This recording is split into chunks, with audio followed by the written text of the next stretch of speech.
पशुपति शंकर पशुपति शंकर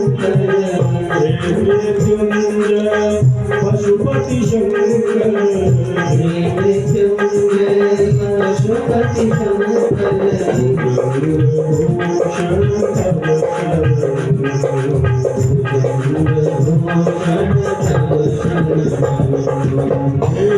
अविनाशी कैलाशवासी अविनाशी कैलाशवासी अविनाशी कैलाशवासी अविनाशी कैलाशवासी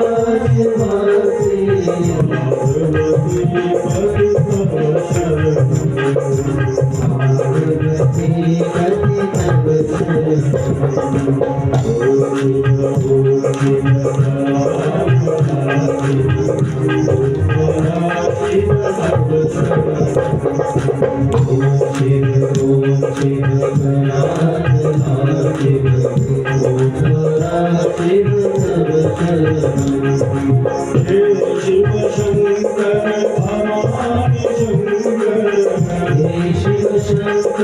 भवानी शंकर शिव शंकर भवानी शंकर शिव शंकर भवानी शंकर शिव शंकर भवानी शंकर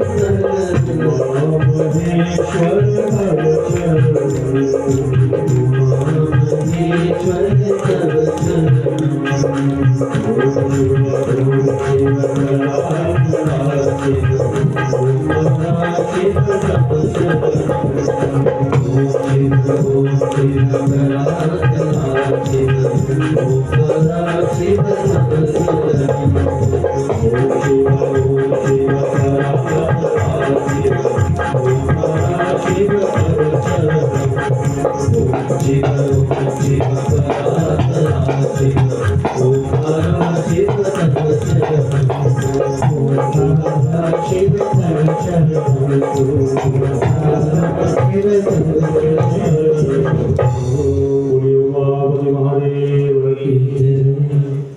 सत्य सनातन धर्म की। पिछले कल की कथा में हम आप सबने श्रवण किया कि किस प्रकार से भगवान ने जनकपुरी की यात्रा के समय में तारका का उद्धार किया, सुबाहु का उद्धार किया और मारीच को 100 योजन दूर समुद्र के पार बिना फर का बाण मार करके दे दिया। इसके उपरांत अहिल्या जी की कथा का श्रवण हम आप सभी ने किया और भगवान धनुष यज्ञ के लिए जनकपुरी में पहुंचे और वहां पर शिव धनुष का भंग हुआ और भगवान श्री राम जी के गले में माता जानकी जी ने जयमाला पहनाई। तो लगभग आधा विवाह तो कल ही आपने सुन लिया है। यहाँ पर महाराज गोस्वामी तुलसीदास जी लिखते हैं कि रघुबर उर जयमाल देखि देव बरसहि सुमन। जैसे ही देवताओं ने आकाश मार्ग से देखा कि भगवान राम ने माता जानकी के गले में जयमाल पहनाई है, सकुचे सकल भुआल जनु बिलो की रवि कुमुद गण। महाराज आकाश से सुमन दृष्टि हुई है भगवान को और पुर अरु व्योम बाजने बाजे खल भय मलिन साधु सब राज। और यहाँ पर भगवान राम और सीता जी की दिव्य झांकी का दर्शन सभी जनक के दरबारियों ने किया, जनक के पुर के वासियों ने किया महाराज।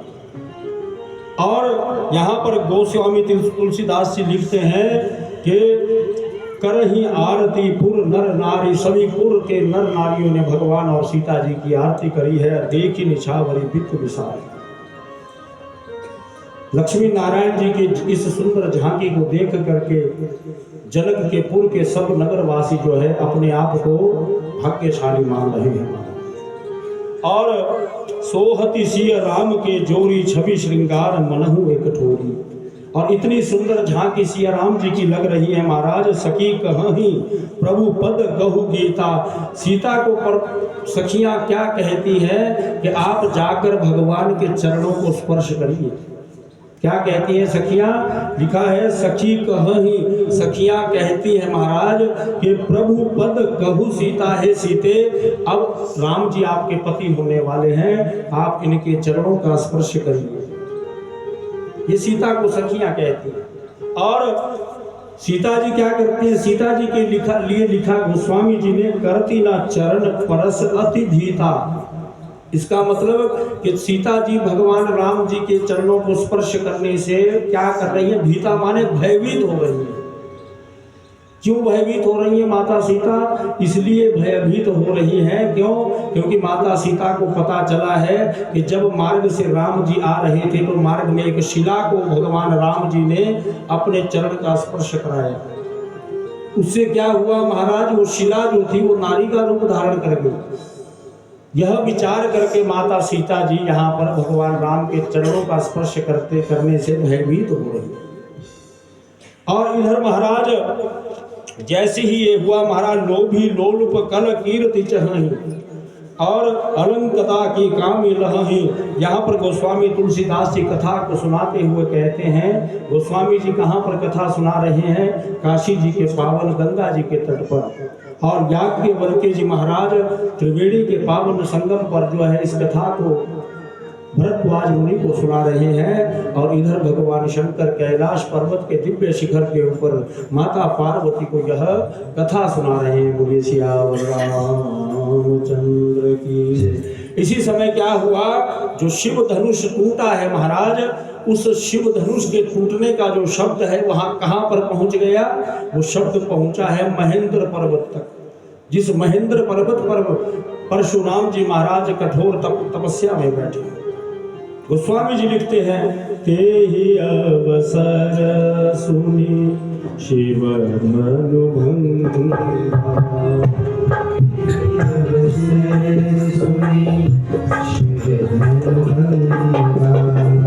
तेहि अवसर सुनी शिव धनु भंगा। तेहि अवसर सुनी शिव धनु भंगा। आयो मृगुकुल भंगा। आयो मृगुकुल देखी महीप सकल सकुचाने। देखी महीप सकल सकुचाने। देखी महीप सकल सकुचाने। देखी महीप सकल सकुचाने। बाज जपट जनु लवाल भारे। बाज जपट जनु लवाल भारे। गौरी शरीर भुवि राजा। गौरी शरीर भुवि राजा। बाल विशाल कुंदर विराजा। बाल विशाल कुंदर विराजा। शीश जटा शशि बदन समाना। शीश जटा शशि बदन सुभाना। शीश जटा शशि बदन सुभाना। शीश जटा शशि बदन सुभाना। बस कछु करोया बस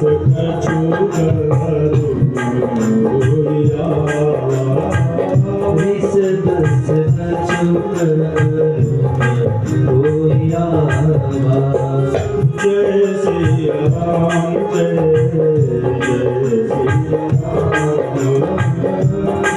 सिया राम जय सिया राम।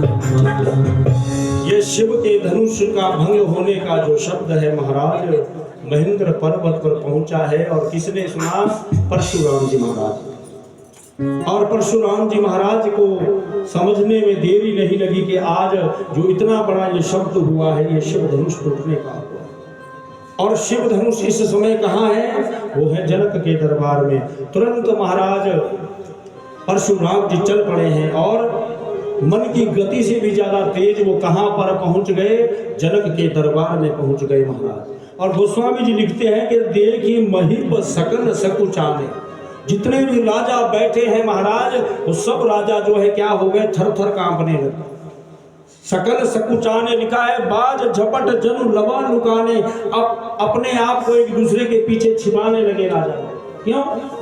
क्योंकि भृगुकुल जो है परशुराम जी जो है वो सब क्षत्रियों के क्या है? काल है महाराज। क्योंकि उस जमाने में त्रेता युग के समय में क्षत्रियों ने पृथ्वी पर क्या करना शुरू कर दिया था? अतिक्रमण करना शुरू कर दिया था।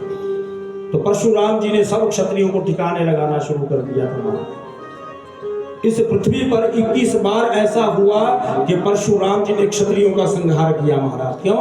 क्योंकि क्षत्रिय जो थे अपने धर्म से भ्रष्ट हो गए थे, इसीलिए परशुराम जी ने क्षत्रियों का नरसंहार किया। और आज जितने भी राजा आए हैं महाराज जनक के दरबार में, जैसे ही परशुराम जी वहां पर पहुंचे महाराज, सब राजा जो है थर थर कांपने लगे महाराज। और परशुराम जी महाराज जैसे ही भीतर प्रवेश करते हैं दरबार में, तो कैसा शरीर है परशुराम जी का महाराज। गौर शरीर भूति भल भाजा, गोरे रंग के हैं परशुराम जी महाराज। और भाल विशाल त्रिपुंड विराजा, और मस्तक पर क्या है? विशाल त्रिपुंड लगा हुआ है परशुराम। और शीश जटा और शशि बदन सुहावा, शीश पर जटाएं हैं महाराज। और उनका जो शरीर है वो चंद्रमा की भांति चमक रहा है। और ऋषभस कछुक अरुण हुई आवा, भ्रुकुटी कुटिल नयन ऋषराते, और नेत्र जो है चारों तरफ न जाने किसको खोज रहे हैं परशुराम। और दरबार में जब आए महाराज तो राजा जो हैं तो एक दूसरे को छिपाने लगे महाराज। का है अब राजाओं ने क्या व्यवहार किया है महाराज? पितु समेत कही कही निज नामा, अपने अपने पिता का नाम बताते हैं महाराज। कौन? सब राजा। और अपना नाम बाद में बताते हैं, पहले अपने पिता का नाम बताते हैं कि आज हमारे नाम से तो हम बचने वाले नहीं हैं, क्यों ना अपने पिता का नाम भी साथ लिया जाए। क्यों? क्योंकि राजा विचार करने लगे कहीं आज हमारी गर्दन पर परशुराम जी का फरसा ना चल पड़े महाराज। सब भयभीत तो हो गए, अपना अपना नाम बताते हैं, अपने पिता का नाम बताते हैं महाराज। अब कुछ राजा तो विचार करने लगे कि अच्छा हुआ कि आज हमने ये शिव धनुष नहीं उठाया, अच्छा हुआ कि आज हमने ये शिव धनुष नहीं उठाया। यदि उठा लिया होता महाराज तो आज हमारी गर्दन जो है सर से कलम हो जाती। ये भी कुछ राजा विचार करने लगे। और परशुराम जी महाराज की दृष्टि पड़ी है शिव धनुष के ऊपर। जैसे ही दृष्टि पड़ी महाराज क्रोध से तिलमिला उठे महाराज भगवान परशुराम। और जनक को पुकारा, अरे मूर्ख जनक, ये शिव धनुष जो है ये किसने तोड़ा है? किसने शिव धनुष पिनाक नामक इस धनुष को तोड़ने का दुस्साहस किया है? जल्दी बताओ, नहीं तो मैं तुम्हारा राज्य और तुम्हारे राज्य की पूरी पृथ्वी को उलट पलट कर दूंगा। ये परशुराम जी ने कह दिया।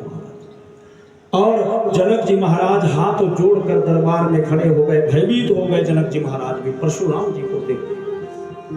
जनक इतने मौन क्यों खड़ा है? जल्दी से बता कि किसने इस शिव धनुष को तोड़ा है। यदि नहीं बताएगा तो मैं तेरी गर्दन भी उड़ा डालूंगा और तेरी सारी इस पृथ्वी को उलट पुलट कर दूंगा जहां तक तेरे राज्य की सीमाएं हैं महाराज। और परशुराम जी को देख करके जनक जी महाराज मौन खड़े हैं, हाथ जोड़ करके प्रणाम कर रहे हैं परशुराम जी महाराज।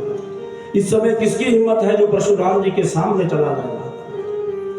भयभीत हो गए सभी राजा, भयभीत हो गए महाराज जनक। और महाराज कुछ देर तक जब बोलते ही रहे महाराज, उल्टा सीधा जो भी मुख में आ रहा है परशुराम जी के बोलने लग गए महाराज। जब बार बार क्षत्रियों को ललकारने लग गए तो क्या हुआ महाराज, वहां पर सबसे ज्यादा परशुराम जी से भी ज्यादा क्रोधित कौन है? लक्ष्मण जी महाराज। जैसे ही परशुराम जी ये सब कुछ बोल रहे हैं, बोले इस शिव धनुष को किसने तोड़ा है, तुरंत महाराज लक्ष्मण जी क्रोधित हो उठे। लक्ष्मण जी उठकर खड़े हुए महाराज और परशुराम जी को प्रणाम करते हुए कहते हैं, बोले महाराज आप एक ब्राह्मण हैं, मैं आपको नमस्कार करता हूं, लेकिन इतने क्रोध ठीक नहीं है। संत महात्मा महापुरुष को इतना क्रोध ठीक नहीं है। और ये कोई बहुत बड़ा शिव धनुष नहीं है, एक पुराना शिव धनुष था और ऐसे धनुष तो हमने बाल्यकाल में बहुत तोड़े हैं, ऐसी धनुइयां तो हमने बहुत तोड़ी है। ऐसा क्या हो गया महाराज जो ये शिव धनुष टूटने का आपको इतना क्रोध आ रहा है? ऐसे धनुष तो हमने बहुत तोड़े हैं बाल्यकाल में। ऐसा जब कहने लगे तो लक्ष्मण को देख करके परशुराम जी और भी क्रोधित हो गए महाराज। जनक को कहा, जनक ये बालक किसका है जिसकी इतनी हिम्मत है जो हमारे सामने ऊंची आवाज में बात कर रहा है? और बड़ा विवाद यहाँ पर हुआ महाराज। लक्ष्मण जी बोले जा रहे हैं, परशुराम जी भी बार बार क्रोधित हो रहे हैं और अंत में राम जी ने आकर के परशुराम जी को समझाया महाराज। परशुराम जी के चरणों में प्रणाम किया राम जी ने महाराज। और राम जी की झांकी को जैसे ही परशुराम जी ने देखा महाराज तो देखते ही रह गए। देखिए प्रसंग तो बहुत बड़ा है, लेकिन इस प्रसंग को सुनने से आपको भी कोई ज्यादा लाभ नहीं है और हमें भी सुनाने से कोई ज्यादा लाभ नहीं है। और अंत में राम जी ने परशुराम जी से विनती की, बोले महाराज इस शिव धनुष को तोड़ने वाला कोई आपका ही दास होगा महाराज। कौन होगा? आपका ही दास होगा। और यहाँ पर राम जी ने तर्क किया है भगवान परशुराम से, बोले महाराज आपका भी नाम राम है और मेरा भी नाम क्या है? राम है, लेकिन मेरे नाम से बड़ा आपका नाम है, क्योंकि आप परशु सहित परशुराम है। मैं तो केवल 2 अक्षर का मेरा नाम है, जो मेरा नाम क्या है? राम है। और महाराज आप हमें युद्ध के लिए ललकार रहे हैं, तो महाराज हम सूर्यवंशी क्षत्रिय हैं, हमारा जन्म सूर्यवंश में होता है और हमारे वंश का ये नियम है, हम कभी ब्राह्मण पर शस्त्र नहीं उठाते हैं। और आप तो क्या हैं? ब्राह्मण हैं महाराज, हम आप पर कभी शस्त्र नहीं उठा सकते हैं। और आप हमें युद्ध के लिए ललकार रहे हैं तो हम पीठ भी नहीं दिखा सकते हैं। और रणभूमि में यदि सूर्यवंशी को कोई पुकारे महाराज तो सूर्यवंशी कभी रणभूमि में पीठ नहीं दिखाता है। सूर्यवंशी जो है वो कभी रण में पीठ नहीं दिखाता है महाराज। आप हर प्रकार से हमसे बड़े हैं और हर प्रकार से आप हमसे जीते हैं, हम ब्राह्मण का वध नहीं कर सकते हैं महाराज।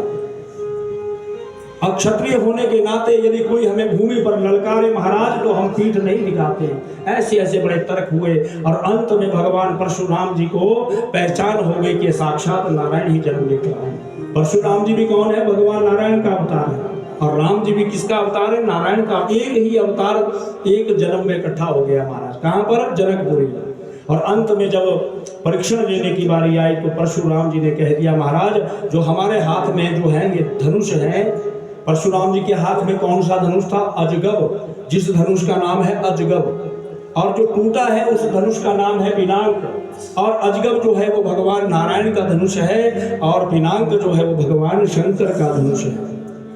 अभी आपने भजन में सुना कि पिनाक पाणी, जो हाथ में पिनाक नाम का धनुष धारण करते हैं वो भगवान शंकर है और अजगब नाम का जो धनुष धारण करते हैं वो भगवान नारायण है। और दोनों ही देवताओं के धनुष जो है वो परशुराम जी के पास है। पिनाक धनुष जो है परशुराम जी ने दिया है जनक को और जो अजगब धनुष है भगवान हरि का धनुष है वो किसके हाथ में है इस समय? वो परशुराम जी के हाथ में।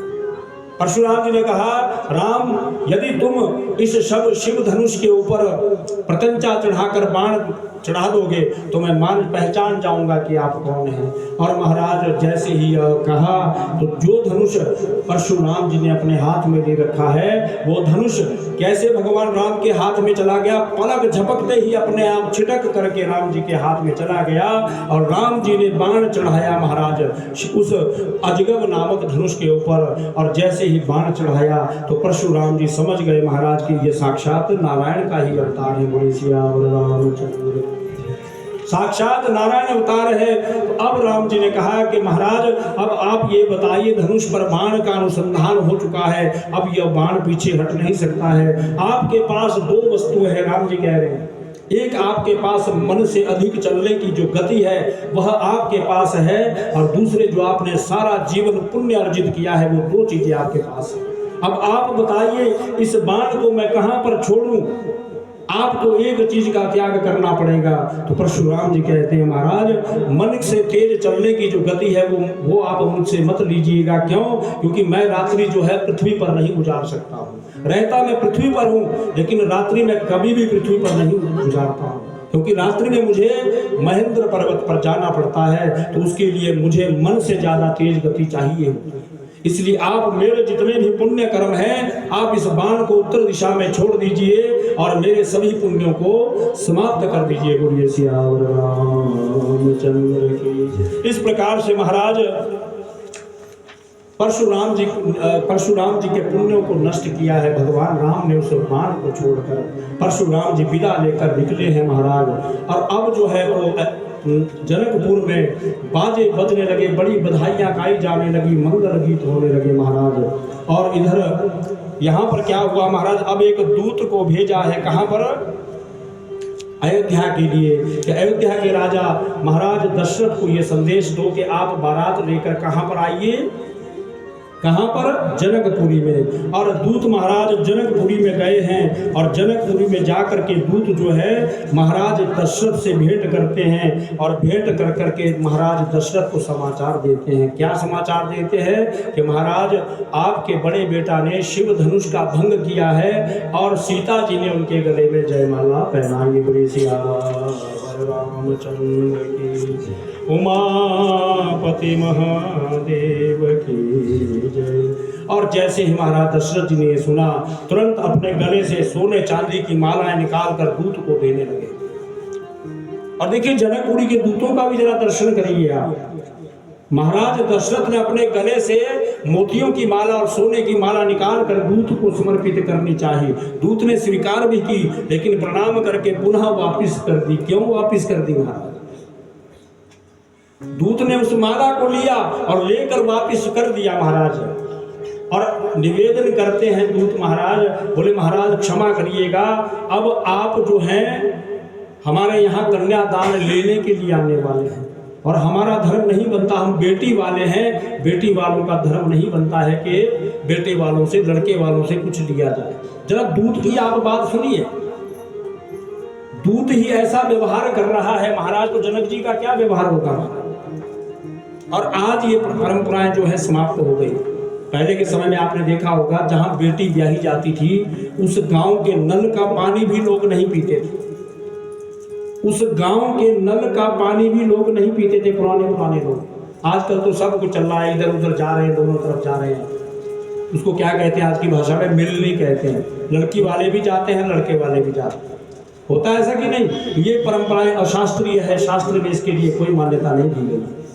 शास्त्रों में इसके लिए कोई मान्यता नहीं दी है। ये हम लोग हिंदुओं ने इधर उधर के रिवाज लाकर अपने धर्म में फिट कर दिए महाराज। बोलिए सियावर रामचंद्र की।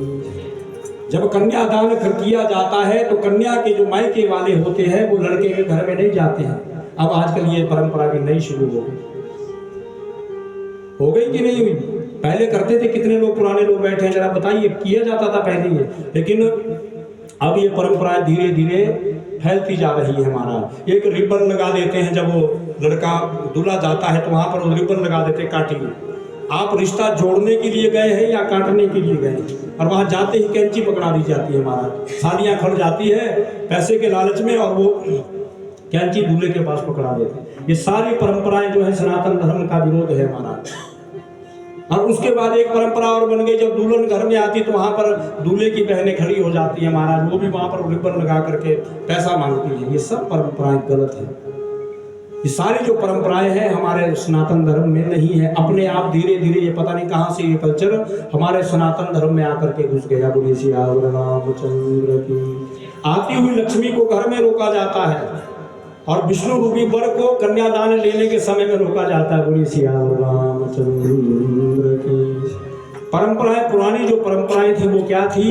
वेदी में जो था दूल्हे का अंगूठा पकड़ा जाता था। क्या पकड़ा जाता था? अंगूठा पकड़ा जाता था। और वो भी कौन सी परिक्रमा में? 7वें फेरे में पकड़ा जाता था। ये चाहे शिमला में चले जाओ, चाहे सोलन में आ जाओ, चाहे मंडी में चले जाओ, चाहे कांगड़ा में चले जाओ, कहीं भी चले जाओ, ये रिवाज एक पुराना रिवाज था, जिसमें वर का दूल्हा जो है सालियां पकड़ती थी। कहाँ पर? जब 7वां फेरा लगने लगता था, जिस फेरे में कौन आगे होता है? 6 फेरों में तो कन्या आगे रहती है, 7वें फेरे में क्या होता है? दूल्हे को आगे किए जाता है। चाहे किसी भी वर्ण का दूल्हा हो, 7वें फेरे में जो है तो दूल्हे का अंगूठा पकड़ा जाता था। एक रिवाज था। इसके अतिरिक्त तो कोई ऐसा रिवाज नहीं था हमारा, जब ये अपने आप बना दिए, ये अपनी मन गढ़ंत बातों से ये रिवाज बना दिए। एक जगह जोगिंदर नगर में, मैं आपको सुनाऊं बात, जोगिंदर नगर में एक ऐसा रिवाज बन गया कि पुराने जो पंडित थे, 2 पंडित बेचारे वहां कहीं शादी में गए थे जोगिंदर नगर में। हिमाचल में तो जोगिंदर नगर है, मंडी में, तो बहुत पुरानी बात है। तो वो क्या करवा रहे थे? दूल्हे का जो है विवाह था, लड़के का विवाह था। उस विवाह में वो दोनों जो पंडित थे वो काम करवा रहे थे। तो अचानक क्या हुआ कि उस जिस कमरे में वो पूजा लगाई गई थी, उस कमरे में बार बार बिल्ली जाती थी। क्या होता था? बिल्ली जाती थी। और कभी वो पंचामृत जूठा करे आती थी, कभी वो जो क्षार बनाया जाता, पंजीरी बनाई जाती, उसको खा जाती थी। तो पंडित जी ने सोचा कि बिल्ली बड़ी तंग करेगी। पंडित जी एक वृद्ध पंडित जी थे, और पहले के समय में मकान कैसे होते थे? कच्चे मकान होते थे, और उन मकानों में एक बहुत बड़ी बी होती थी। बी बोलते हैं उसको, क्या कहते हैं आपके? बी होती थी, जिसमें 4-5 कमरे, ओवरे बोलते हैं अंदर को। तो उस बी में जो था वो पूजा लगी हुई थी। अब वो महिलाएं जो थी, सारे गांव की महिलाएं उस बी में गाने कान के ऊपर हाथ रख करके गंगिया क्या गाते हैं? सुहाग गाती थी महाराज। वो सुन रही थी सारी। अब उन्होंने देखा कि पंडित जी ने क्या किया कि उस बिल्ली से बचने के लिए क्या किया, जब विवाह होता है तो डाल बनाई जाती है, डलिया बनाई जाती है, नई डलिया बनाते हैं कि नहीं? नई डाल बनाते हैं, जिसमें आप लोग वस्त्र भी रखते हैं, नई विवाह के लिए बनाई जाती है। तो उस डाल को उठाया, और उस डाल को उठाकर क्या कर दिया? बिल्ली के ऊपर उल्टा करके रख दिया। अब माता ये सब देख रही है, और उसका परिणाम क्या हुआ? उसका परिणाम ये हुआ कि वो रिवाज बन गया। माताओं ने कहा कि उन पंडित जी ने बिल्ली ढकी थी, तो इसका मतलब ये रिवाज हो गया। ये रिवाज कहाँ से घुस गए? माताओं के यहाँ से घुस गए। हमारे यहाँ करवा चौथ की कोई परंपरा नहीं है। ये माताओं ने सब अपना मनगढ़ंत फिल्मों को देखकर बना दिया। हमारे सनातन धर्म में विवाह में कितने फेरे किए जाते हैं? 4 फेरे किए जाते हैं। पहला फेरा धर्म का, दूसरा अर्थ का, तीसरा काम का, और चौथा मोक्ष का किया जाता है। ये 7 फेरों की परंपरा नहीं है, 4 फेरों की परंपरा है विवाह में। 3 फेरे तो केवल अग्नि के लिए जाते हैं, जो प्रारंभ में लिए जाते हैं। 4 फेरों में आपने देखा होगा, जो 3 फेरे कन्या और वर लेते हैं, उसमें कोई आहुतियां नहीं की जाती, चुपचाप वो फेरे लिए जाते हैं। लेकिन जो 4 फेरे अंत के होते हैं, उसमें लाजा होम होता है। लाजा जानते हैं ना आप लोग? खीलों को लाजा कहते हैं। जितने भी हमारे यज्ञ हैं, उन सब में केवल एक ही हवन है, लाजा होम, जो विवाह में किए जाता है। बोलिए सियावर रामचंद्र की। तो अब ये रिवाज कैसे बन गए? माताओं ने बना दिए, देख करके बात। हमारे क्षेत्र में भी, आपके क्षेत्र से एक रिवाज चला गया, जो आप लोग क्या कहते हैं, जब वो विवाह होता है, कन्यादान, जब लड़के या लड़की का वो ऊपर से डालते हैं, जल डालते हैं, मामा डालता है, वो रिवाज हमारे क्षेत्र में नहीं था। आप लोगों के यहाँ से चला गया हमारे क्षेत्र में। हमारे अर्की में वो रिवाज नहीं था कि मामा पानी डालेगा ऊपर से और फिर वो डाल करके दूल्हे के चरणों पर। या ये रिवाज आपके क्षेत्र से हमारे अर्की क्षेत्र में भी जा करके घुस गया। हमारे क्षेत्र में ये रिवाज नहीं था। बोलिए सियावर रामचंद्र की। इसलिए घुस गया क्योंकि बहुत सी माताओं की विवाह हमारे अर्की में हो गए, जुखाड़ा से, बिलासपुर से, इनके पंडित जी के क्षेत्र से। तो 20 तो मेरे गाँव में बिलासपुर की महिलाएं हैं, कोई हमारी चाचियाँ लगती हैं, कोई भाभियाँ लगती है। तो उन्होंने वो रिवाज वहाँ पर चला दिया हमारा अर्की में। ये रिवाज जो है माताओं ने चलाए, असली रिवाज जो है पंडित लोग जानते हैं कि कहाँ का क्या रिवाज है। बोलिए सियावर रामचंद्र की। और यहाँ पर महाराज देखिए, दूतों का दर्शन करिए। दूतों ने जो महाराज दशरथ ने सोने चांदी की मालाएं दी, उन मालाओं को वापस कर दिया महाराज। उन मालाओं को वापस कर दिया। बोले महाराज, अब हमारी बेटी जो सीता है वो ब्याह करके आपके यहाँ आने वाली है। सास ससुर को छोड़ दीजिए, गांव के लोग भी मना कर रहे हैं खाने पीने के लिए। मुझे अपनी नानी की याद है। मेरी नानी जो है, मेरा ननिहाल भी डिस्ट्रिक्ट बिलासपुर में है, और मेरे नानकी जो है वो नड्डे ब्राह्मण, नड्डा कहते हैं। तो उनके मेरी नानी मेरे गांव में आती थी तो हमारे गांव के नलके का जल भी नहीं पीती थी और हमारे गांव की बावड़ी का पानी भी नहीं पीती थी। तो हमारे गांव में एक राजपूतों का परिवार है, तो वो कई बार कहते थे कि हमारे से खाने में आपको क्या दोष है। बोले हम तो राजपूत हैं, हम तो ब्राह्मणों को दान दे सकते हैं। तो उनके घर का भी नहीं खाती थी कि आप भी तो इन्हीं के गाँव में रहते हैं। अब पुराने लोगों की बात बता रहा हूँ। और आजकल के लोग कन्यादान करते हैं और उसके बाद फिर वहाँ खाने भी चले जाते हैं। बोले सियावर रामचंद्र की। पहले पंडितों के घर में भी नहीं खाया जाता था। पंडितों के घर में इसलिए नहीं खाया जाता था क्योंकि वहाँ पर दान किया जाता था। आप पता नहीं कौन से चावल पंडित जी के कुकर में पक रहे हैं, आपके घर के दान के पक रहे हैं कि कौन से पक रहे हैं। गलत तो नहीं कह रहा हूँ कुछ, क्योंकि आप भी तो नसरामा पंडित जी को देते हैं कि नहीं। नसरामे जो आप पंडित जी को देते हैं तो वो जरूरी नहीं कि पंडित जी दुकान से लेकर के नसरामे बनाएंगे, वही तो बनाएंगे जो आप लोग दान करो। यदि ब्राह्मण के घर में गए हो और अचानक खाना भी पड़े तो वहाँ पर कुछ ना कुछ दे कर आओ ताकि आपको उसका भार ना चले। बोलिए सियावर रामचंद्र की, उमापति महादेव की। और महाराज पहुँचे दूत रामपुर पावन, पहुँचे दूत रामपुर पावन, हर्षि नगर बेलोकी सुहावन, हर्षि नगर बेलोकी सुहावन।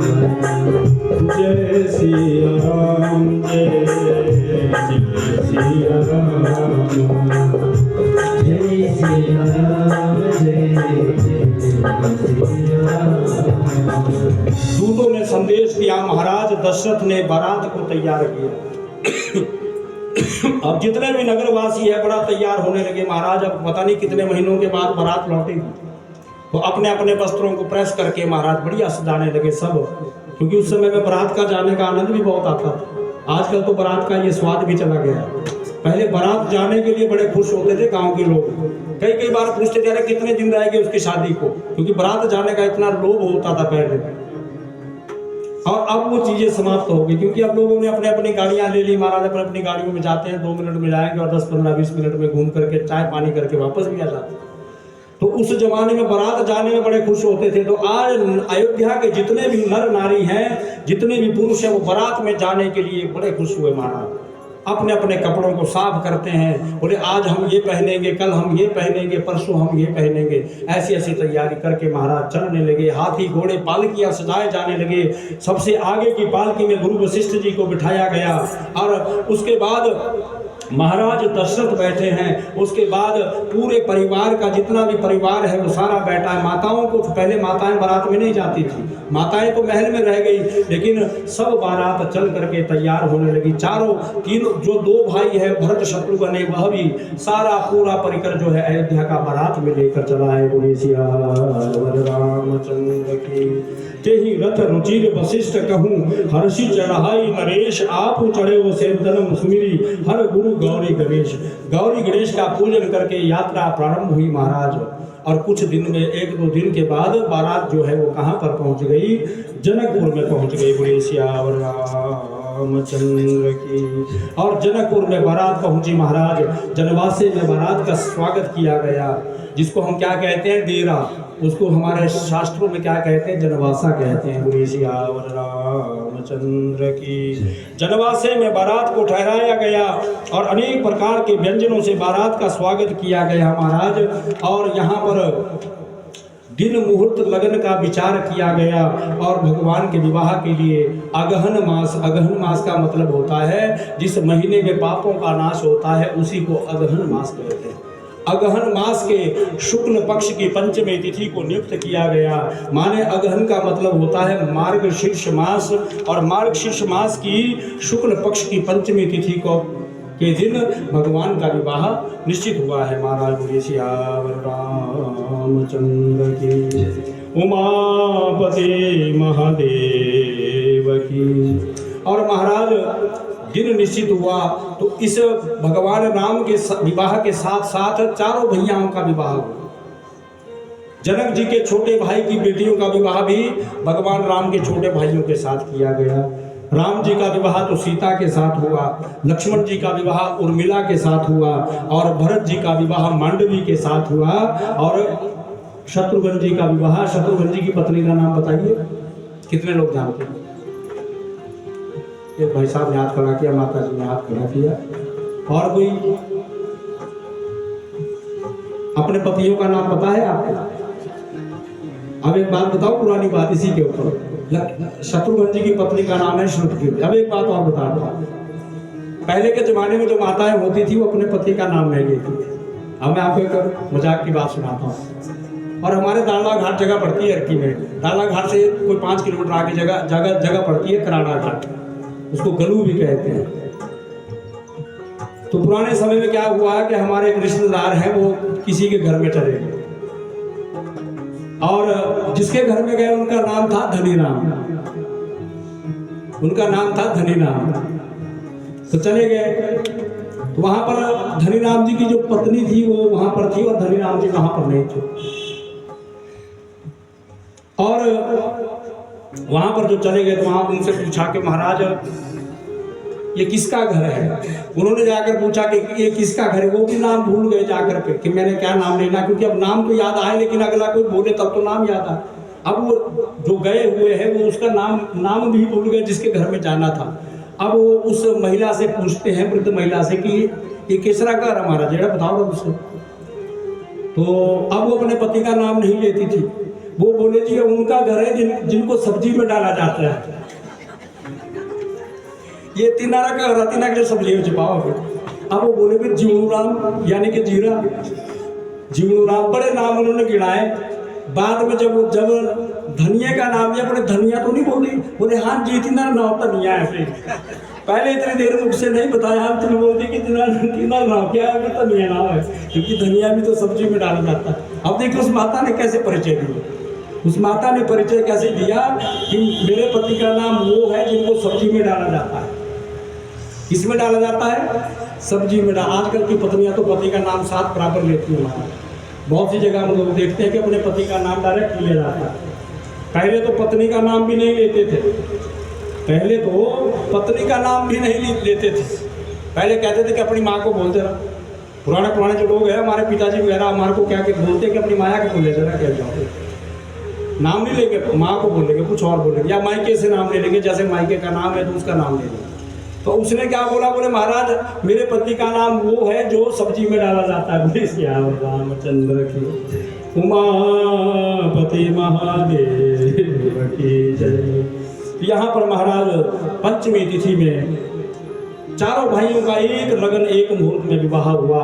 अलग अलग वेदियां बनाई गई। शतानंद जी महाराज वेद मंत्रों का उच्चारण करते हैं। वशिष्ठ जी महाराज अपने चारों यजमानों को लेकर वेदी में बैठते हैं। और लिखा है हमारा प्रमुदित मुनिह भावरी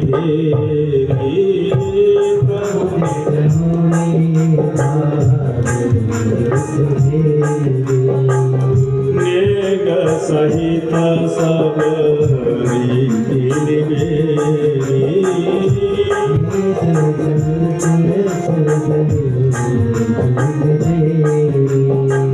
राम सिया सिर सिंदूर देहि, राम सिया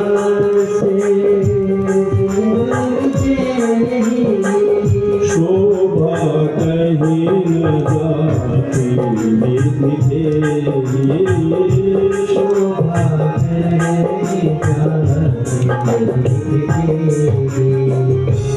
महाराज फेरों का विधान हुआ। लिखा है राम सिया सिर सिंदूर देही। राम जी ने सिया को, सीता जी को सिंदूर का दान किया। भरत जी ने अपनी पत्नी मांडवी को दिया। लक्ष्मण जी ने उर्मिला को, और शत्रुघ्न जी ने श्रुतकीर्ति के मांग में सिंदूर भरा महाराज। और ये वेदी की जो विधि थी वो पूरी हुई महाराज। जसी रघुवीर ब्याह विधि वरनी, सकल कुंवर ब्याहे तही अरनी। उसी पर जिस प्रकार राम जी की वेदी का विधान हुआ, उसी प्रकार सकल जितने भी कुंवर हैं उन सब का सारा संस्कार हुआ। बोलिए सियावर रामचंद्र की। इसके बाद विवाह के बाद एक लीला होती है जिसका नाम है कोहबर लीला। क्या नाम है? उसमें माताएं जो है दूल्हे और दुल्हन को अपने घर के भीतर ले जाती हैं। होती है ऐसी लीला की नहीं कि वहाँ पर क्या करते हैं, फिर वहाँ पर कई बार दूल्हे को तंग किया जाता है। कई बार तो जब अब हमारा मेरा अपने विवाह की बात करता हूँ, मेरा जब विवाह हुआ तो वहाँ पर ले गए, वहाँ पर वो बादाम काजू इत्यादि रखवाती है माता सिर के ऊपर, और फिर महाराज जैसे ही मैं रखता था मेरे हाथों को लाल कर दिया मार मार के उन लोगों ने वहाँ पे। तो ये कोहबर लीला मजाक चलता है उस लीला में। उसको उस लीला का नाम क्या है? कोहबर लीला नाम है। बोलिए सियावर रामचंद्र की जय। तो कोहबर लीला में कई प्रकार के मजाक चलते हैं। अब उन कोहबर लीलाओं में माताओं को क्या पता चला? माताओं को ये पता चला कि ये जो भरत जी है ये राम जी से बहुत ज्यादा प्रेम करते हैं। कौन? राम जी के जो छोटे भाई हैं कैकेयी के जो नंदन हैं, ये राम जी से बड़ा प्रेम करते हैं। तो भरत जी को क्या किया उन माताओं ने? उन माताएं जो थी राम जी की पादुकाओं को चुरा लिया। माताओं सालियों ने क्या किया? राम जी की पादुकाओं को चुरा दिया और एक पर्दा लगा दिया। महाराज एक कक्ष में क्या किया? पर्दा लगा दिया। उस पर्दे के सामने जो है वो जूतियां रख दी महाराज, और उन जूतियों का जो मुंह था आगे की तरफ रख दिया। थोड़ी थोड़ी वो जूतियां जो थी दिख रही थी उस पर्दे के नीचे से महाराज। और भरत जी को ले गए महाराज। सब माताएं जो थी भरत जी को लेकर चली गई। और भरत जी को क्या कहते कि ये हमारे कुल देवता का मंदिर है। भरत जी को क्या कहती है माताएं कि हमारे कुल देवता का मंदिर है, यहाँ पर प्रणाम करिए। अब देखिए पर्दा लगा हुआ है और पर्दे के नीचे थोड़े थोड़े वो जूते दिखाई दे रहे हैं आगे की थोड़े थोड़े। और भरत जी तो भगवान राम की प्रत्येक वस्तु को पहचानते हैं महाराज। अब वो माताएं ले गई कि यहाँ पर हमारे कुल देवता का मंदिर है, ये उनकी पादुकाएं हैं। और पादुकाएं किसकी हैं? राम जी की पादुकाएं हैं। और भरत जी को अकेले ले गई और भरत जी को कहा कि दंडवत प्रणाम करो, ये हमारे कुल देवता का मंदिर है। अब भरत जी ने जैसे ही दृष्टि पड़ी भरत जी की, पर्दा लगा हुआ है लेकिन जो जूते का अग्रा भाव है वो दिखाई दे रहा है। भरत जी को समझने में देर नहीं लगी कि ये तो हमारे बड़े भैया की पादुकाएं हैं। और महाराज भैया की पादुकाएं देखकर भरत जी दंडवत प्रणाम करते हैं महाराज। क्यों? क्योंकि हमारे बड़े भैया की पादुकाएं, हम तो सदैव उनके चरणों में रहते हैं। और जैसे ही पादुकाओं को भरत जी प्रणाम करते हैं तो जो माताएं गई हैं, जो सालियां गई हैं, वो जल्दी से उस पर्दे को हटाती है तो पर्दे के पीछे कुछ नहीं है, लेकिन वो पादुकाओं को प्रणाम भरत जी कर रहे हैं। ऐसी ऐसी कोहबर लीला हुई, लेकिन भरत जी ने उन पादुकाओं को उठाकर अपने हृदय से लगाया है महाराज। बोलिए सियावर रामचंद्र की। इस प्रकार से भगवान का विवाह हुआ, भगवान का विवाह हुआ है। और भगवान के विवाह के बाद अब विदाई का जो समय है वो यहाँ पर आता है। बोलिए सियावर रामचंद्र की। उमापति महादेव की। जिस प्रकार से एक विदाई कहाँ पर हुई थी? भगवान शंकर और माता पार्वती। उसी प्रकार अब ये दूसरी विदाई जो है इस मानस की कथा में आती है। मानस की कथा में चरणों की भी बड़ी महिमा गाई गई है। आप देखिएगा मानस की कथा में कितने लोगों ने भगवान के चरणों को डुबाया। एक तो माता शबरी को राम जी के चरणों की कृपा प्राप्त हुई, और दूसरी कृपा किसको प्राप्त हुई? जनक जी महाराज को। जनक जी महाराज ने जब कन्यादान किया तो भगवान राम जी के चरणों को पहले डुबवाया। और तीसरी कृपा आगे चलकर के आप श्रवण करेंगे, जिसमें केवट ने भगवान के चरणों को 1 2 3 4 5 बार डुबवाया है महाराज। ये इस मानस की कथा में चरणों की बड़ी महिमा गाई गई है। और यहाँ पर अब विदाई का समय आया महाराज। और विदाई के समय में फिर से आज सखियां और एक ब्राह्मणी जो है उपदेश करती है। क्या उपदेश करती है महाराज? सास ससुर गुरु सेवा करे हो, सास ससुर गुरु सेवा करे हो, सास ससुर गुरु सेवा करे हो, सास ससुर गुरु सेवा करे हो, पति रुख लखी आय पूरन करे हो,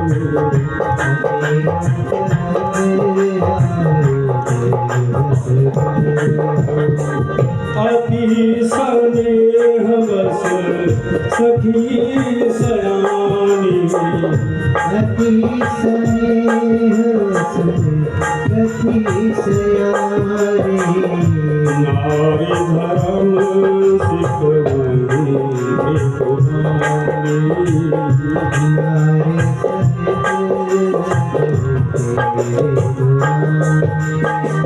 राम विरामांगत कर जोगी राम विरामांगत कर जोगी राम विरामांगत कर जोगी राम विरामांगत कर जोगी कीन प्रणाम बहोरी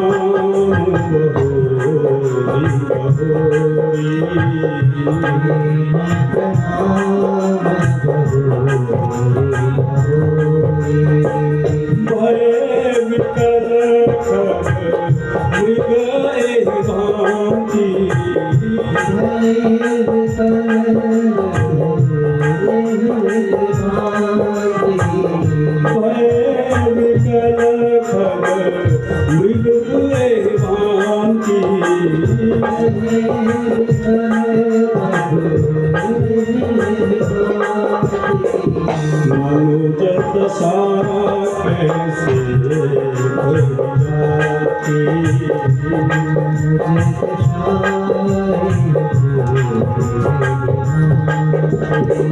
बंधु समेत जनक तज आए बंधु समेत जनक तज आए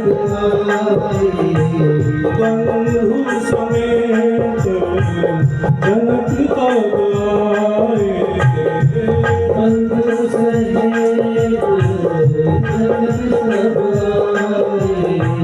प्रेम मगी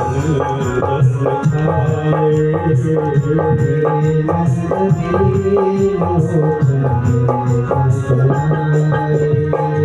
सास ससुर गुरु सेवा करे गुरु सास ससुर गुरु सेवा करे हो पति रुख लखी आयस अनुसरे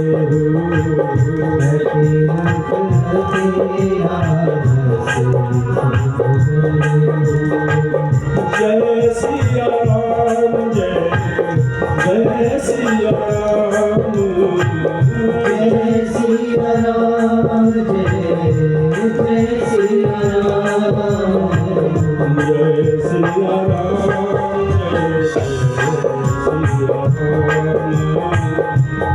सिया राम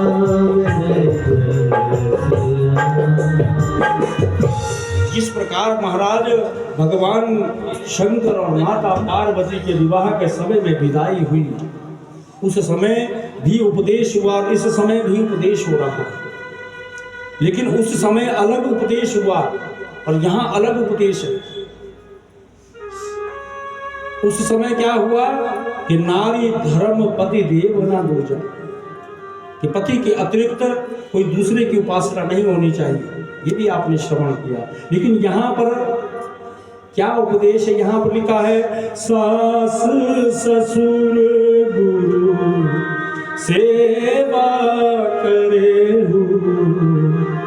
शंकर भगवान के लिए वहां पर केवल एक बात इसलिए लिखी गई क्योंकि शंकर भगवान के कोई माता पिता नहीं है, लेकिन यहाँ पर राम जी के तो माता भी है पिता भी है। लिखा है महाराज ब्राह्मणी उपदेश करती है, सखियां उपदेश करती हैं, कहते हैं कि सास ससुर गुरु सेवा करे हो। राम जी के तो गुरु कौन है? वशिष्ठ जी महाराज। सासू माता भी एक नहीं, तीन तीन सासू माताएं हैं। अब पिता लिखा है सास ससुर गुरु सेवा करे हो, इन सब की सेवा करना और उसके बाद पति रुख लखी आ यश अनुसरे, अपने पति को रुख को देखकर अनुसरण करना। यदि आपके पति क्रोध में है और आप भी सामने से क्रोध करोगे तो क्या होगा? झगड़ा बढ़ेगा। क्या होगा? झगड़ा बढ़ेगा। यदि पति क्रोध में है तो माताओं बहनों को चाहिए कि वो शांत होकर बात करें या मौन हो जाए। जब पति का गुस्सा ठंडा हो जाएगा तो अपने आप सब बात खत्म हो जाएगी। लेकिन यदि आप भी आगे से क्रोध में बात करोगी तो फिर झगड़ा कम होने वाला नहीं है महाराज, झगड़ा बढ़ता ही जाएगा। यदि पत्नी क्रोध में है तो पति को भी चाहिए कि वो शांत रहे। जब तक उसका क्रोध रहेगा तब तक आप शांत रहे तो आपका झगड़ा खत्म हो जाएगा। यहाँ पर बताया कि सास ससुर गुरु सेवा कते करे हूँ, पति रुख लखिया यश वनु सरे। बड़ा ही सुंदर उपदेश हुआ महाराज। और अब राम जी महाराज विदाई का समय आया, विदाई मांगते हैं महाराज। हाथ जोड़कर राम विदा मांगत कर जोड़ी, हाथ जोड़ करके राम जी और उनके सभी भाई जो है विदाई मांगते हैं। और यहाँ पर लिखा है कि क्या दशा हुई महाराज जनकपुर के लोगों। सीता जी कौन है? भूमिजा है। सीता जी का नाम क्या है? भूमिजा नाम है, क्योंकि उनका जन्म ही पृथ्वी से हुआ है। क्योंकि लक्ष्मी का कोई पिता नहीं बन सकता, लक्ष्मी का कोई मां नहीं बन सकता। आपने भागवत में भी सुना, रुक्मिणी का जन्म कहाँ हुआ था? कमल के पुष्प के ऊपर प्रकट हो गई थी रुक्मिणी जी, और उनके पिता भीष्मक जी को वो कमल के फूल पर बैठी हुई मिली थी। और यहाँ जब सीता जी का जन्म हुआ महाराज, तो सीता जी भी कैसे मिली जनक जी महाराज को? जब वो हल जोत रहे थे। क्यों? क्योंकि लक्ष्मी कभी किसी के गर्भ में नहीं जाती है महाराज। जिस प्रकार रुक्मिणी का जन्म भी कमल के पुष्प के ऊपर मिली थी भीष्मक जी, और यहाँ पर सीता जी भी कहाँ से मिली? पृथ्वी से मिली महाराज। यहाँ पर प्रेम विवश नर नारी, जितने भी जनकपुरी के नर और नारियां हैं प्रेम में विह्वल हो गए महाराज। सखिन सहित रनिवास, जितना भी रनिवास है सबके नेत्रों से अश्रुपात होने लगा महाराज। और मानहु कीन विदेहपुर करुणा विरह निवास, मानो आज विदेह नगर में करुणा ने अपना डेरा बना लिया हो महाराज। ऐसी दशा वहां पर हो गई महाराज। लिखा है, ये तो मानवों की दशा लिखी है, लेकिन अब जितने भी पक्षी हैं उन पक्षियों की क्या दशा हुई, यहाँ पर गोस्वामी जी लिखते हैं महाराज। लिखा है महाराज, भय विकल खग मृग एहि भांति, खग मृग इस भांति विकल हो गए महाराज। मनुज दशा कैसे कहीं जाती। तो महाराज मानवों की क्या दशा रही होगी जब पक्षियों की भी ये दशा होगी। और बंधु समेत जनक तब आए, प्रेम उमगी लोचन जल छाए। और यहाँ भगवान राम जी को विदाई दी है। पूरी बारात जो है अयोध्या की और चल पड़ी है महाराज। अयोध्या में जाकर तीनों रानियों ने बड़े बड़े सुंदर थान सजाए हैं, और चारों बहुओं का बड़ा ही सुंदर स्वागत हुआ है। बोलिए सियावर रामचंद्र की, उमापति महादेव की। सिय रघुवीर विवाहु जे, सप्रेम कामहि सुनहि, तिन कहूँ सदा उछाह मंगलायतन राम जसु। ये सीता राम जी के विवाह की जो भी कथा सुनता है उसके जीवन में सदा उत्साह बना रहता है, सदा प्रसन्नता बनी रहती है हमारा। बोलिए सियावर रामचंद्र की। विवाह हुआ महाराज, बड़ा ही सुंदर पुर में मंगल गान गाए जाने लगे महाराज। यहीं पर रामचरितमानस के प्रथम कांड बाल कांड को हम आप सब लोग विश्राम देते हैं। अगले कांड में, दूसरे कांड का नाम क्या है? अब यहाँ से कौन सा कांड शुरू होता है? रामचरितमानस का दूसरा कांड, जिसका नाम है अयोध्या कांड। क्या नाम है? अयोध्या कांड। इस कांड की कथा में अब हम प्रवेश कर रहे हैं। इस कांड का एक नाम और भी है। इस कांड का एक नाम है तप कांड। क्या नाम है? तप कांड। और इस कांड का एक नाम और है युवा कांड। इस कांड को तप कांड भी कहते हैं और युवा कांड भी कहते हैं। क्यों इसका नाम तप कांड क्यों है और युवा कांड क्यों नाम इसका रखा गया है? गोस्वामी जी ने नहीं रखा है इसका नाम, लेकिन विद्वानों ने इसका नाम युवा कांड भी रखा है और तप कांड भी। क्यों? क्योंकि जब तक जीवन में तपस्या नहीं होगी महाराज, तब तक राज सिंहासन मिलने वाला नहीं है। क्यों? क्योंकि इसी कांड में राम जी को वनवास भी होने वाला है। बोलिए सियावर रामचंद्र की। क्योंकि राम जी जानते हैं जब तक जीवन में तप नहीं होगा तब तक राज्य की गद्दी संभालना ठीक नहीं होगा महाराज। और युवा कांड इसलिए क्योंकि जब तक आप युवा अवस्था में नहीं तपोगे तब तक आपकी वृद्ध अवस्था सुखी नहीं बीत सकती है महाराज। जिसने अपनी युवावस्था को तपाया होगा उसकी वृद्धावस्था आसानी से कट जाती है। कैसी कटती है? आसानी से कटती है। यदि एक दृष्टांत से मैं आपको समझाऊं, ये क्या है? ये क्या है? ये एक फूल है। अभी ये कौन सी अवस्था में है? जरा आप लोग बताइए, ये कौन सी अवस्था में है? कौन सी अवस्था में है? वृद्धावस्था में है क्या? युवा अवस्था में है। और 4 दिन पहले ये फूल कहाँ था? कहाँ था? एक वृक्ष पर, एक पौधे पर लगा हुआ था। तो वो उसकी कौन सी अवस्था थी? बाल्य अवस्था थी। बाल्य अवस्था में एक पौधे पर लगा हुआ था और युवा अवस्था में देखिए भगवान के दरबार में है। और 2 दिन के बाद इसका क्या होगा? क्या होगा? कौन सी अवस्था होगी? वृद्धावस्था होगी। तब ये क्या हो जाएगा? मुरझा जाएगा। समझ रहे हैं आप मैं क्या कहना चाहता हूं? 2 दिन पहले ये वृक्ष पर था और आज ये भगवान के दरबार में आकर चढ़ा हुआ है और 2 दिन के बाद इसकी वृद्धावस्था हो जाएगी। इसका मतलब क्या हुआ? इसका मतलब हुआ कि अपनी जवानी जो है, भगवान क्या बोलते हैं? भगवान कहते हैं कि अपनी जवानी हमको दीजिए। जिसने भगवान को अपनी जवानी दी महाराज, उसका बुढ़ापा बड़ी आसानी से कटेगा। और हम लोग क्या करते हैं? हम लोग कहते हैं कि भैया अभी जवानी में कमाने का समय है। कहते हैं कि नहीं? अभी कमाने का समय, जब बूढ़े हो जाएंगे तब कथा सुनेंगे, तब भगवान की कथा करवाएंगे, तब जाके भगवान का भजन करेंगे। लेकिन बूढ़ी अवस्था में ना तो आप सीधे बैठ सकते हैं, हो सकता है ऐसा कि नहीं? या तो आपका घुटना दुखने लग जाएगा या फिर घुटनों वालों के पास दौड़ते जाओ। ठीक कह रहा हूं मैं कि गलत कह रहा हूं? ये युवा अवस्था है और इस युवा अवस्था में ये भगवान के दरबार में चढ़ा हुआ है। इसने अपने जीवन को सार्थक कर दिया है वहां। इसलिए भगवान को देनी है तो अपनी जवानी दीजिए। क्या दीजिए? जवानी। क्योंकि भगवान जो है मुरझाए हुए फूलों को भी स्वीकार नहीं करते और मुरझाए हुए चेहरों को भी स्वीकार नहीं करते। इसलिए भगवान के लिए यदि देना है, समय देना है, तो जवानी में समय दीजिए। क्योंकि यदि जवानी में अभ्यास करेंगे तो बुढ़ापे में भी भगवान का भजन कर पाएंगे। यदि जवानी में ही अभ्यास नहीं करेंगे तो बुढ़ापे में भजन कैसे होगा? गलत तो नहीं कह रहा हूं? कुछ माताएं तो ऐसे बैठी हैं, कुछ खुंडी लेके साथ में बैठी हैं। यदि आपने जवानी से अभ्यास बनाया होता या जवानी से अभ्यास भगवान के भजन की आदत बनाई होती तो बुढ़ापे में फिर कठिनाई नहीं होती है। इसलिए भगवान को देना है तो अपनी जवानी दीजिए। बुढ़ापे से भगवान को कुछ नहीं लेना देना। क्यों? क्योंकि बुढ़ापे में किसी की आंख से दिखना बंद हो जाता है। मुंह जो होता है जवानी में बिल्कुल फिट रहता है, लेकिन बुढ़ापे में धीरे धीरे क्या होता है? चमड़ी जो होती है अलग होती चली जाती है। शरीर होता है ऐसा कि नहीं? भगवान कई संकेत देता है बुढ़ापे के। सबसे पहली घंटी बजती है कि बाल सफेद होना शुरू हो जाते हैं। क्या होता है? सिर के बाल सफेद होना शुरू हो गए तो व्यक्ति क्या करता कि नहीं अभी बुढ़ापा नहीं आया है, हेयर ड्रायर के पास चला जाता है, सैलून में चला जाता है, वहां जाकर बढ़िया मेहंदी लगा करके बालों को काला कर देता है। लेकिन ये नहीं मानता कि हम बूढ़े हो रहे हैं।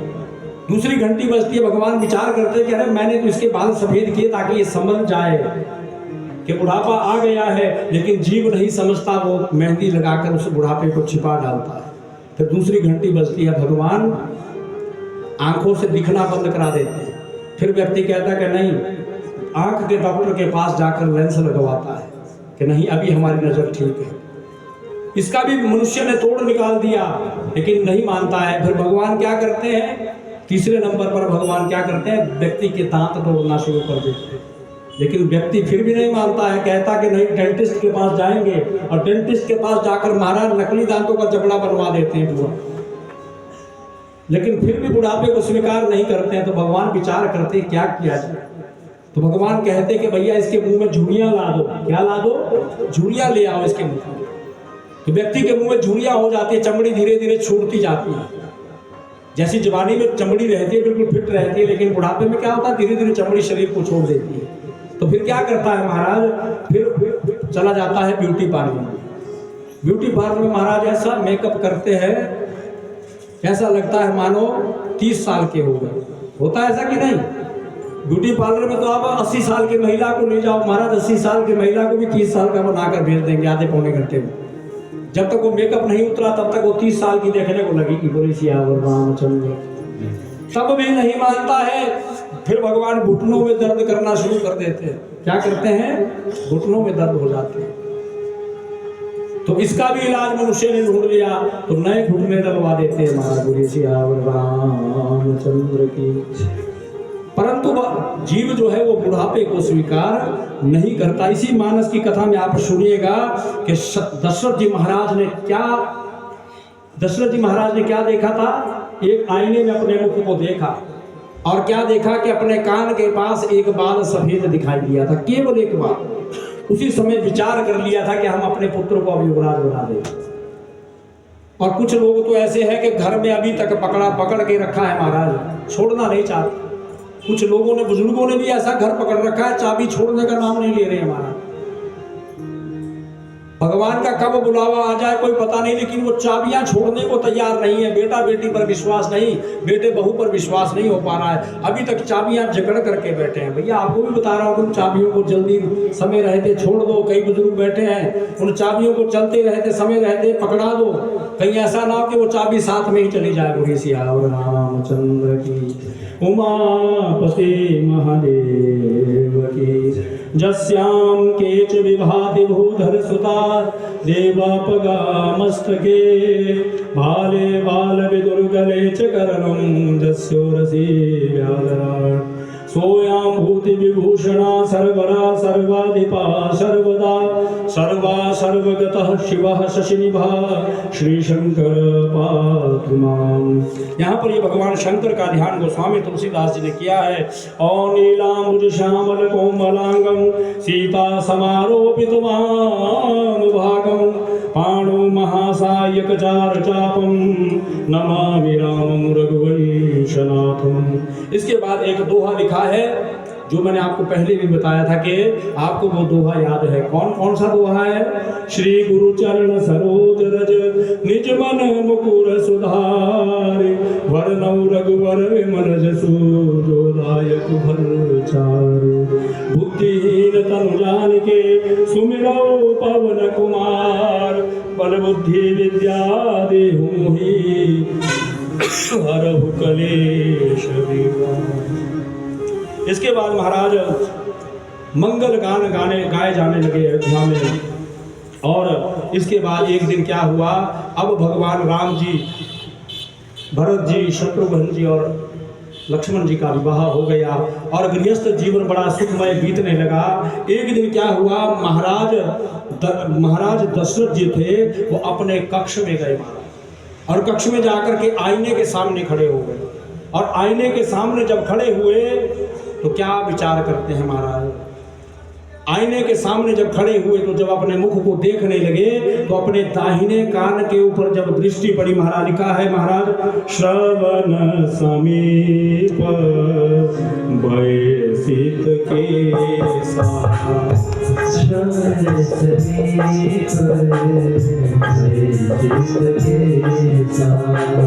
मनहु जरठ पनु अस उपदेशा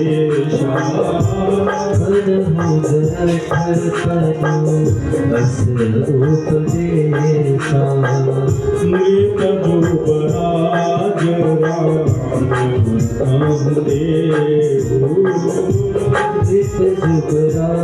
जुबराज जीवन जन्मला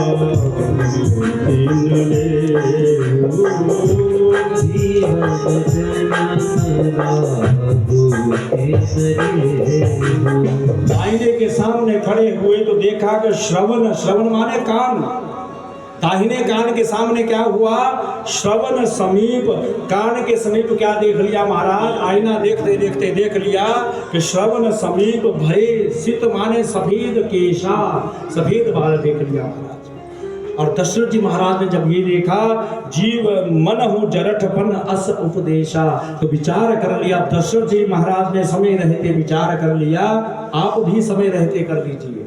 तो दशरथ जी महाराज ने क्या विचार किया कि अब बुढ़ापा आ गया है, क्या आ गया है? बुढ़ापा आ गया है। और अब हमको क्या करना चाहिए? अपने बड़े बेटा राम को युवराज बना देना चाहिए महाराज। जैसे ही ये सब दृश्य देखा है दशरथ जी महाराज ने तुरंत क्या किया? दशरथ जी महाराज ने अपनी पत्नियों को नहीं पूछा, अपनी पत्नियों को नहीं पूछा कि हम ये करने वाले हैं। सबसे पहले कहां पर गए दशरथ जी महाराज? कहां गए थे दशरथ जी? सबसे पहले अपने गुरु वशिष्ठ की ओर भागे हैं महाराज। दशरथ लिखा है महाराज, और दशरथ जी महाराज ने गुरु वशिष्ठ के चरणों में प्रणाम किया, और गुरु वशिष्ठ के चरणों में प्रणाम करने के बाद कहते हैं महाराज, लगता है अब बुढ़ापा आ गया है, और अब मैं चाहता हूं कि अपने बड़े बेटा राम को क्या बना दूं? युवराज बना दूं महाराज। और जैसे ही युवराज बनाने की बात करी है महाराज दशरथ ने, तो यहाँ पर गुरु वशिष्ठ जी मन ही मन बड़े प्रसन्न हुए महाराज। और प्रसन्न हुए, प्रसन्न मुद्रा में दशरथ जी महाराज कहते हैं महाराज, गुरुदेव आप दिन और मुहूर्त निकाल करके बताइए। क्या निकाल करके बताइए? दिन और मुहूर्त निकाल करके बताइए। तो गुरु वशिष्ठ जी महाराज क्या कहते हैं? दिन मुहूर्त निकालने के लिए क्या कहते हैं? कहते हैं महाराज, बेगी करिय नृप। क्या करिए? बेगी करिय नृप, बेगी विलंब न करिय नृप, साजिय सबुई समाज, सुदिन सुमंगल तबहि राम हो युवराज। वशिष्ठ जी ने कौन से दिन का मुहूर्त निकाला? बेगी विलंब न करिए नृपा। बेगी का मतलब जल्दी, विलंब नहीं, देर मत करिए। महाराज दशरथ को बताते हैं महाराज कौन? वशिष्ठ जी कहते हैं बेगी, बेगी माने जल्दी, विलंब माने जल्दी, देर ना करिए। साजिए सब ही समाज, आज ही अपने समाज को बुलाइए। और आज ही, आज का मतलब आज के ही दिन का मुहूर्त बता दिया किसने? वशिष्ठ जी महाराज ने। आज ही के दिन करिए। लिखा है बेगी विलंब न करिए नृपा, साजिए सबुई समाज, आज ही अपने सब समाज को बुलाकर विलंब ना करिए, जल्दी करिए। और सुदिन सुमंगल तब ही, वही दिन मंगल है जिस दिन राम जी हो ही युवराज, जिस दिन राम जी युवराज बन जाए। और अंतकरण से वशिष्ठ जी विचार करते हैं, राजन यदि ये आज का दिन बीत गया तो ये दिन फिर 14 वर्ष के बाद आएगा। क्या विचार करते हैं वशिष्ठ जी? यदि ये दिन आज निकल गया तो राजन ये दिन 14 वर्ष के बाद आएगा, इसलिए आज ही इस दिन को, मुहूर्त को बना लीजिए। लेकिन महाराज दशरथ जी ने क्या विचार किया कि आज नहीं कल करूंगा। क्या करूंगा? कल करूंगा, आज नहीं करूंगा महाराज, कल करूंगा। क्योंकि आज तो राजा के नियम होते हैं, पहले दिन पृथ्वी पर सोना पड़ता है, फिर अगले दिन जाकर राज्याभिषेक होता है महाराज। ये विचार कर लिया और दशरथ जी महाराज गुरु वशिष्ठ जी के चरणों में प्रणाम करके चले गए महाराज। और जैसे ही देवताओं ने ये वाणी सुनी कि वशिष्ठ जी ने कह दिया है कि आज ही क्या करिए?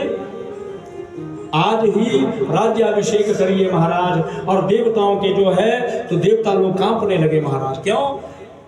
सभी ग्रहों को तो बंदी बना रखा है किसने? रावण ने। शनि आदि देवताओं को, शनि आदि ग्रहों को भी अपने दरबार में उल्टा टांग रखा था रावण ने महाराज। और तो और काल को भी बांध लिया था इस रावण ने। इतना बलवान ये रावण था कि इसने काल को भी बांध डाला महाराज। शनि आदि सभी ग्रहों को अपनी कैद में बना रखा है महाराज। सारे जो देवता थे वो भयभीत हो गए। इंद्र आदि देवताओं से तो पानी भरवाता था रावण महाराज। रावण कितना पराक्रमी था, इंद्र से भी पानी भरवाता था, क्योंकि उसके पास एक पुत्र है जिसका नाम है मेघनाथ, जिसका नाम एक नाम इंद्रजीत भी है। तो इंद्र को अपना नौकर बना रखा है महाराज, सब ग्रहों को बांध रखा है। तो इंद्र आदि देवता भयभीत हो गए महाराज। जब सुना कि राम जी तो हमारा उद्धार करने के लिए जन्म लिया था, लेकिन यदि ये राजा बन गए तो फिर जंगल कब जाएंगे महाराज? जंगल कब जाएंगे? और कब जाकर के रावण का उद्धार होगा? तब जाकर हम अपने स्वर्ग लोक पर जाकर के फिर से वास करेंगे। इंद्र भयभीत हो गया और इंद्र भयभीत हुआ महाराज। तो इंद्र ने क्या किया है? इंद्र आदि सब देवता एकत्र होकर के माता सरस्वती के पास जाकर पहुंच गए। कहां पर? माता सरस्वती के पास जाकर के पहुंच गए। और माता सरस्वती के पास पहुंच करके माता सरस्वती को प्रणाम करते हैं। शारदा मैया को प्रणाम किया है सभी देवताओं ने। शारदा माता ने पूछा कि देवताओं आप बताओ क्यों आपका किस प्रकार से आगमन हुआ है? तो इंद्र आदि देवता कहते हैं मैया आज यदि इस संसार में हमारी कोई सहायता कर सकता है तो केवल आप ही कर सकती हैं, आपके अतिरिक्त हम देवताओं को कोई बचाने वाला नहीं है महाराज। ये शारदा मैया को कहते हैं सरस्वती मैया को देवता। तो सरस्वती मैया को क्या कहते हैं देवता? सरस्वती माता कहती पूछती है कि देवताओं बताओ मैं तुम्हारी क्या सहायता करूं। देवता कहते हैं मैया आपको केवल इतना करना है कि अयोध्या में जाकर आप किसी की जिह्वा पर वास कर लो और राम जी को 14 वर्ष का वनवास दिलवा दो। माता कुछ तो करो। माता सरस्वती विचार करती है कि अयोध्या में ऐसा कौन होगा जिसकी जिह्वा पर मैं वास करके 14 वर्ष का वनवास दिलवा दूं। तो माता सरस्वती कहती है तो देवता कहते माता आप भरत की जिह्वा पर वास कर लीजिए, कैकेयी की जिह्वा पर वास कर लीजिए, महाराज दशरथ किसी की भी जिह्वा पर वास करिए, लेकिन आपको ये काम करना होगा। माता विचार करती है कि भरत की जिह्वा पर वास करो। भरत कौन है? जो संसार को भर देता है, हमारा लबालब प्रेम से भर देता है। भला वो राम को कभी वनवास मांगेगा? मैं किसी की भी बुद्धि पलट सकती हूँ, लेकिन भरत की बुद्धि मैं पलट नहीं सकती हूँ महाराज। ये सरस्वती माता है। इंद्र आदि देवता कहते माता कुछ भी करिए, लेकिन आपके पास आज का समय है, नहीं तो ये दिन निकल गया माता, तो फिर आज के बाद फिर हम देवता जंगलों में भटकते रह जाएंगे। अब माता सरस्वती को से प्रार्थना की। माता सरस्वती ने सब देवताओं को शांत बना दी महाराज। अब सरस्वती माता निकली है ब्रह्मलोक से महाराज, पूरी अयोध्या में घूम रही है माता सरस्वती।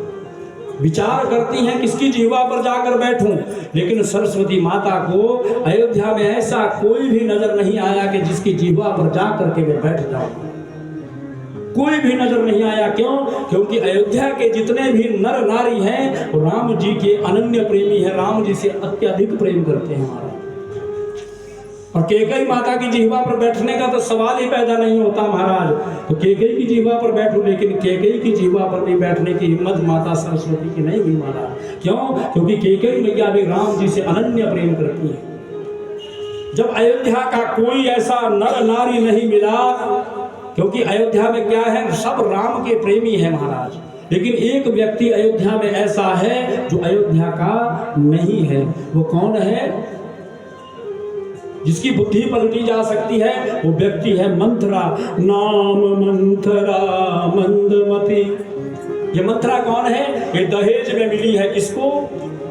रानी कैकेयी को जो है मंथरा नाम की जो दासी है वो दहेज में प्राप्त हुई थी। तो तब से लेकर के वो कूटनीतियां, राम जी को बहुत प्रेम करती थी मंथरा भी, लेकिन आज सरस्वती ने विचार किया कि अयोध्या का कोई भी ऐसा नर नारी नहीं है जिसकी जिह्वा पर हम जाकर बैठे। तो ये मंथरा की जिह्वा पर जाकर बैठ गए। क्यों? क्योंकि मंथरा जो थी वो अयोध्या की नहीं थी। कैकेयी जी तो ब्याह करके आई थी, तो लेकिन मंथरा तो साथ में क्या आई थी? दासी के रूप में आई थी महाराज। मंथरा की जिह्वा पर जाकर के भगवान सरस्वती मैया बैठ के बोले श्याम रामचंद्र की। आइए हरि नाम कीर्तन करते हैं, उसके बाद फिर कथा को आगे लेकर चलेंगे। बोलिए उमापते महादेव।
किनारा हो जब